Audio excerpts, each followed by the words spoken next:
kababayan, welcome muli rito sa isa na namang edisyon ng Linya ng Pagbabago.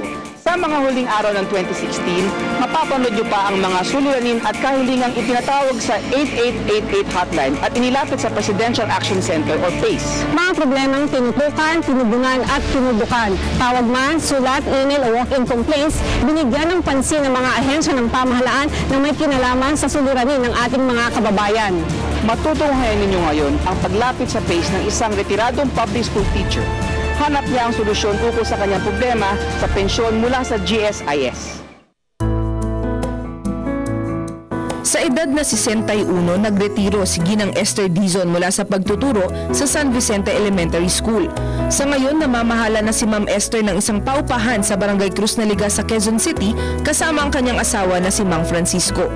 Taong 2011 na mag-file si Ma'am Esther ng 5-year lump sum pension claim mula sa GSIS at ngayon 2016 ay inaasahan niyang makukuha na niya ang kanyang benepisyo mula sa pagiging public school teacher sa loob ng mahabang panahon. Hulyo pa lamang daw ay nagpunta na sina Ma'am Esther at Mang Francisco sa tanggapan ng GSIS sa Quezon City para simulan ang prosesong dapat pagdaanan para ganap na makuha ang pensyon pagsapit ng Agosto. Ayon kay Mang Francisco, ilang beses silang pinabalik-balik ng GSIS para makakuha ng Unified Multi-Purpose ID o UMID e-card na kakailanganin ng kanyang asawa sa pagkuha ng kanyang pensyon. Marami pang requisitos, paritrato pa siya. Mga after 2 months siguro, nakuha na sa...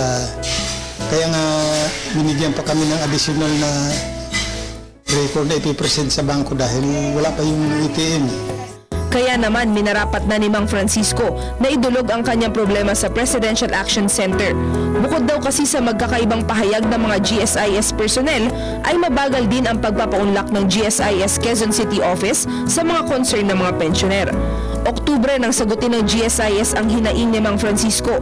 Sa liham na ipinadala ng ahensya, August 5 pa nang makredit sa GSIS e-card ni Ma'am Esther ang kanyang pensyon, habang August 31 naman nang mag-enroll siya para sa GSIS UMID e-card.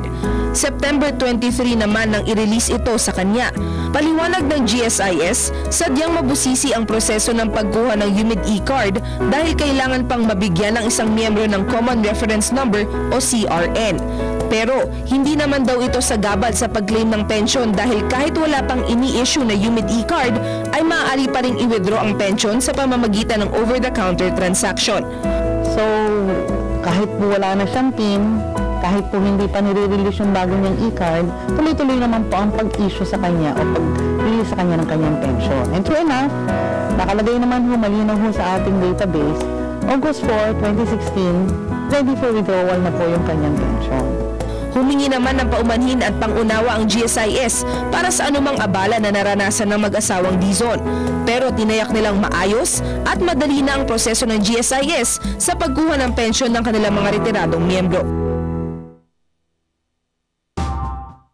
Maraming salamat sa GSIS para sa pagtugon sa suliranin ng mag-asawang Dizon dahil kahit maliit o malaki ang problema ay natutugunan ninyo.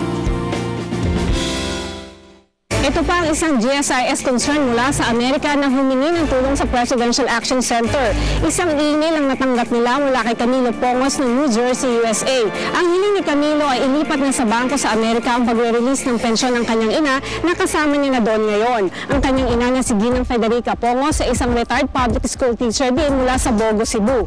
88 years old na si Ma'am Federica at marami pa rin pangangailangan. Bumagastos raw sila ng malaki para sa special power of attorney para withdraw ng kaanak ang pensyon dito sa Pilipinas saka ipapadala sa US. Kaya humingi sila ng tulong sa PACE para ilapit sa GSIS ang kanilang kahilingan na i-release sa accredited bank nila sa US ang pensyon ni Ma'am Federica. Matapos naman i-refer ng PACE sa GSIS ang problema, tiniyak ng ahensya na tinutugunan na nila ang concern ni Ginoong Pongos. Hindi po maaari yung kasi wala naman po kaming service agreement with the Philippine National Bank. Pero wala naman yung problema yun. Si Mrs. Pongos o kahit na sinong representative niya, pagka 8 of the month na, dadalhin lang yung kanyang e-card o Union Bank, hanap po ng ATM machine na may Visa Plus logo, papasok niya yung kanyang card at presto, mawili na niya yung kanyang pensyon. Maraming salamat sa GSIS para sa pag-asikaso sa concerns na nire-refer sa inyo ng PACE. Saludo naman kami sa inyo, Ginang Dizon at Ginang Pongos, sa inyong serbisyo sa pag-uuma ng kaisipan ng mga pag-asa ng bayan, ang ating mga kabataan. Isa pang mula sa ibang bansa ang natulungan sa kanyang problema. Ito ay ang OFW na nakabase sa Kuwait na si Roderick Baradi.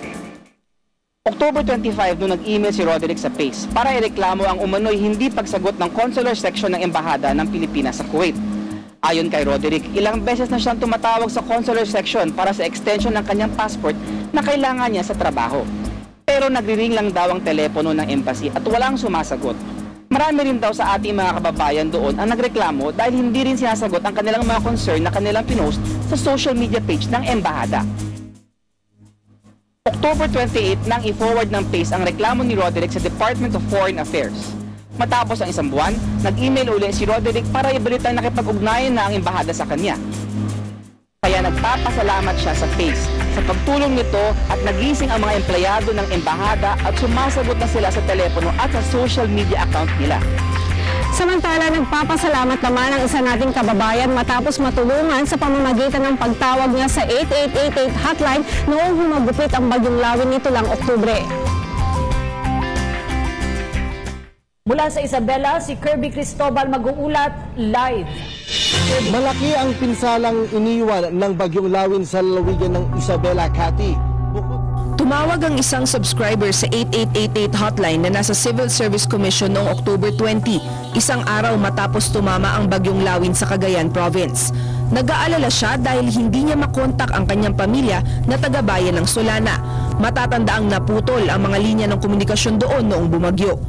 Agad na ipinaabot ng Civil Service Commission Special Action Team sa National Telecommunications Commission o NTC ang problema ng subscriber. Agad namang nakipag-ugnayan ng NTC sa telco sa Cagayan para isaayos ang communication tower sa bayan ng Solana.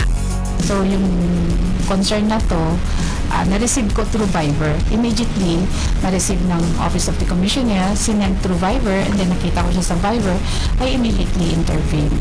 Dinext ko na ang Smart, dinext ko na ang Globe, and then eventually, after how many minutes, dinext ko yung concerned individual.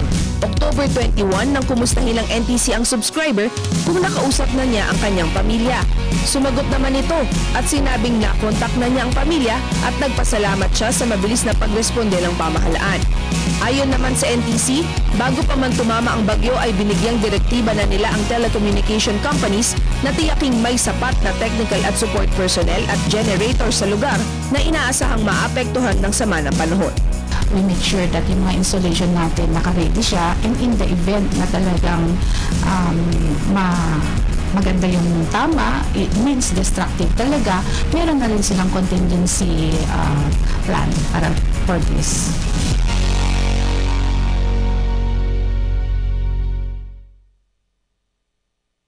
Maraming salamat sa NTC at sa Civil Service Commission para sa agarang pagtugon sa hiling ng ating kababayan. Saludo tayo sa inyong mabilis na aksyon at pagsunod sa inyong mandato na makapagbigay ng agarang ayuda sa mga pangangailangan ng publiko.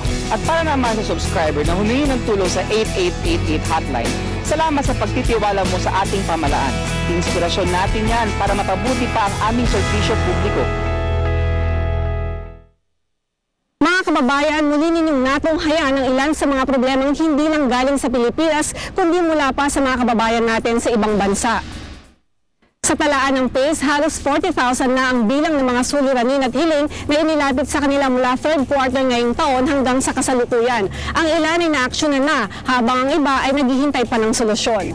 Huwag po tayo mawalan ng pag-asa dahil sa pagdating ng bagong taon, solusyon pa rin ang hatid sa inyo ng pamahalaan sa pamamagitan ng 8888 hotline at Presidential Action Center. Ako po, si Weng Hidalgo. At ako naman si Assistant Secretary Chris Ablan.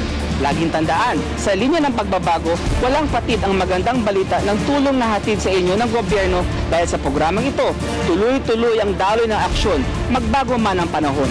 Mula sa PTV at RTVM na bumubuo sa linya ng pagbabago, kami ay bumabati ng Happy